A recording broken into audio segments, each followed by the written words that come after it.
All right, YouTube, we back with it. We fucked up for a second because we tried to go live. It worked out, but it didn't work out at the same time. And hold on, I'm setting up this other angle. I'm trying to set up the angles the right way, so that way it could be more like a podcast. Y'all can see what's going on the screen, and then y'all can see me just up front on the other camera. So this is what we're gonna be doing now. I'm trying to get my shit together. I'm working with a tablet and a microphone that hook up to the tablet and a phone that I can record video on, and I probably can sync it when you know what I mean.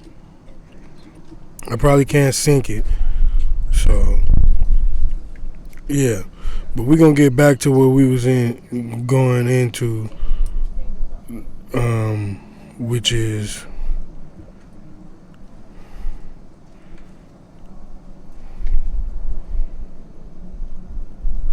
this video right here.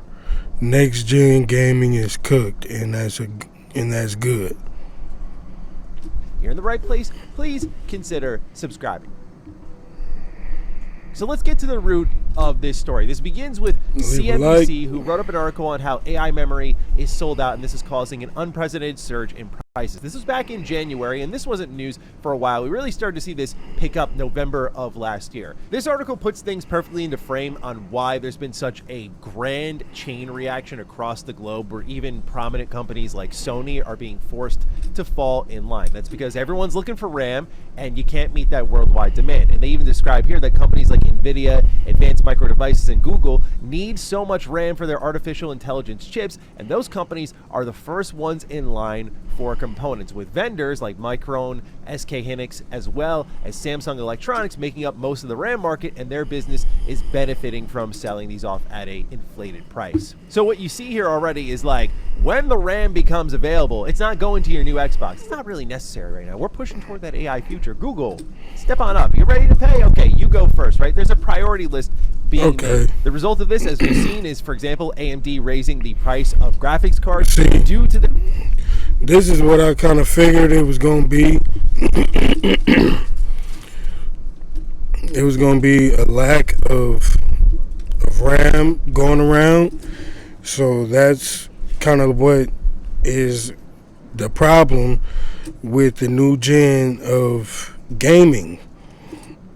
It's going to have to be a delay, because it's literally a delay in everything that's going to make it up to par to being next gen, to having stuff that we don't have now. We got the best shit right now. You know what I'm saying? Look at Spider-Man. Look at Wolverine that's about to come out. Look at what GTA about to do. Look at how John Wick about to come out. You know what I'm saying? Look at all these games that look amazing. And how are they going to up the ante on that? You know, if from lack of better words. How are they going to improve upon that? Yeah. That's the whole thing right there. How are they going to improve the graphics if they don't have the next generation of technology to improve, to make everything 4K, 8K? I don't know. You don't know. That's why we questioning it right now. Memory devices. Also, we've even seen, as covered by Hardware Unboxed, that the RTX 5070 Ti may have been killed off, like completely discontinuing a GPU line and instead going back to producing older ones because they were cheaper to make. Like, companies are pivoting left and right, and this is one of the few times as a consumer in electronics where adopting early may be the best thing for you before the price either goes up or that product just disappears. Wow. Of course an ad pops up. Game stress is real. Don't cope through it. Or that product just disappears. So that really sets the tone for our conversation here, because now we're going to take a look at what's going on with Sony. There was a headline recently that I wanted to dive into. That was thanks to Bloomberg. IGN took that and covered it because Bloomberg is paywalled. So we're looking at what IGN had to say here. They write, Sony reportedly considering pushing back PS6 release to 2028 or even 2029 amid AI-fueled chip crisis. They say this is broken up into 2 points. The first is that Sony is now considering pushing back its debut of the PS6 to 2028 or even 2029, which it described would be a major upset to the company's plans. Meanwhile, Nintendo is reported to be considering raising the price of the Switch 2 this year. Neither company has issued a comment in response to the report. I have a lot of thoughts on this, but I want to get into some of their earlier statements on raising the price and how they're handling things in the face of this AI chip. So the next gen of games is going to be, it's going to cost as much of as a result, the recent rise in memory as prices a damn have a car significant impact on off of hardware Facebook, profitability in the third quarter. In addition, we do not expect any significant impact in the fourth quarter. $2,000. However, if this rise in component $2,500 gonna be the next PS6. it may put a pressure on profitability. If the situation deteriorates significantly, we'll carefully assess market trends and respond. As for any future changes in the price of the Switch 2 hardware, no decision has been made at this time. Any decision that changes the price will be determined comprehensively, taking into consideration not only profitability, but also other factors like platform's installed base, sales trends, and the market environment, end quote. To me, this just reads like for Nintendo, they're going to hold on for dear life because they know their software is gangbusters, and so long as they can get enough hardware into people's hands and just bite the bullet for a little bit longer, they'll be in a good spot, and they can effectively beat out the RAM storm, is what I like to call it. Meanwhile, PlayStation had a response about the PS5 prices going up recently, and they said that they waved away concern about potential further PS5 price rises as a result of the rising cost of memory fueled by the AI boom, insisting it's already in position to secure the minimum quantity necessary to manage the year-ending selling season of its next fiscal year. Quote, going forward, we intend to further negotiate with various suppliers to secure enough supply to meet the demands of our customers, Lin Tao continued. Given the stage of our console cycle, our hardware sales strategy can be adjusted flexibly, and we intend to minimize the impact of the increased memory costs. It's cold as fuck out here, bro. Prioritizing monetization of the install base to date and striving to further expand our software and network service revenue, end quote. So obviously both sides have plans in the face of the rise of prices thanks to the RAM shortage. Now, with this in mind, PlayStation bumping things back to 2028 or even 2029, calling it a major upset to their plans, is interesting because I always anticipated that Sony's pivot, and it might still be their pivot, is we see that GTA 6 marketing has been greenlit for this summer. It looks like you can actually, maybe a little more safely than before, start to lock in that November 19th release date for GTA 6. Now, while a lot of us do have PlayStations, Xboxes, whatever, I do think November 19th better be the day. Who just buy one system for one game. And I think if I'm Sony and I'm looking at, okay, this is going to upset our plans, how can we sort of work around this? I am probably trying to mass produce as many PS5s and PS5 Pros and get Rockstar to optimize. GTA 6 is going to be amazing, so that bro. The PS5 Pro is the best place to play GTA 6 because that is something that will make you money for well over a decade. And that is something that may not offset entirely delaying a generation by a couple of years, but this may give them a way to lean into that PS5 install base, grow it to, as they said here, monetize it further.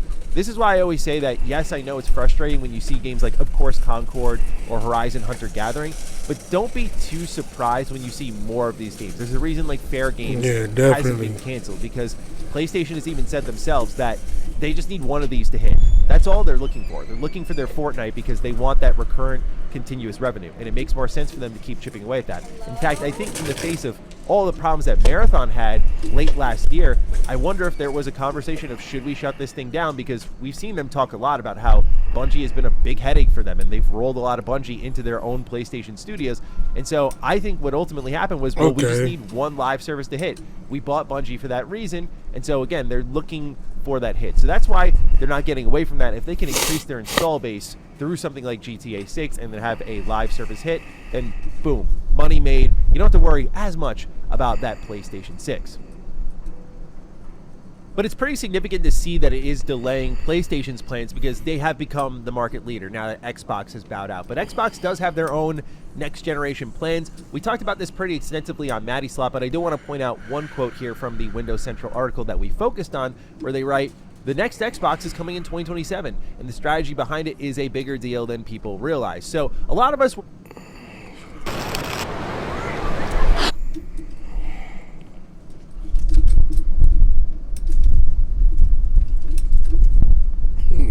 We looking for the most recent video. Marvel Rivals. I don't fuck with that damn game, man. I don't. I really don't. He had to have reacted to the state of play, yeah. He had to. You know what I'm saying? It's only right. But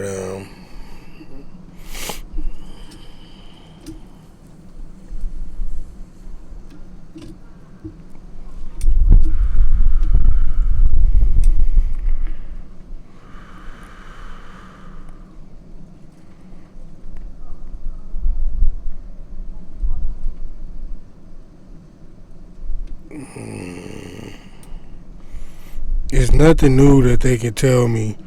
I've been upon all the news. So I guess we can just end this video right now. But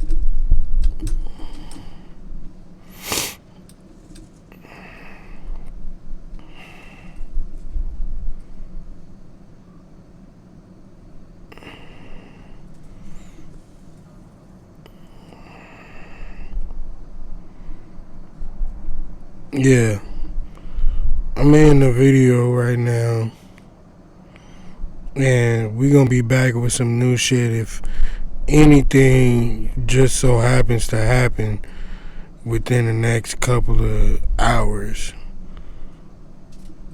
I will be covering the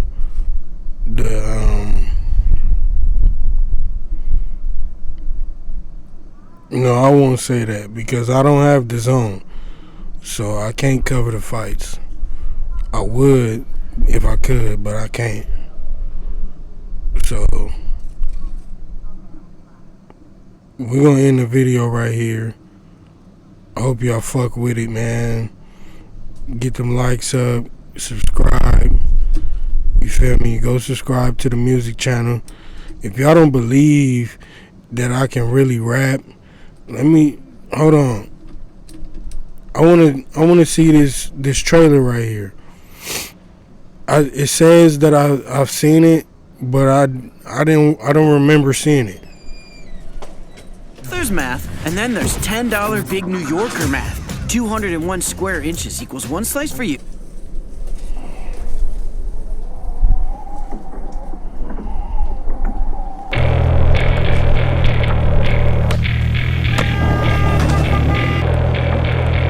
Okay. It looks pretty good. Alright. Ooh. They showing us how they made that shit?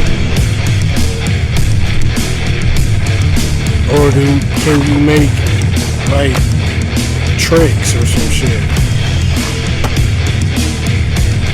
I don't know.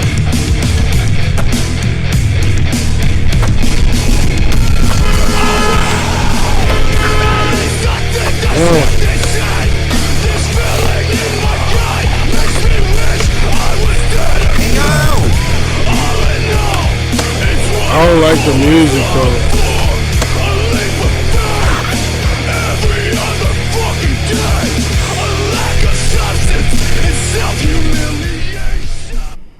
I don't like that song worth a damn. But we gonna end it right here. And next time I'm gonna react to some of my music and put it up here and y'all can check it out. But peace out, y'all.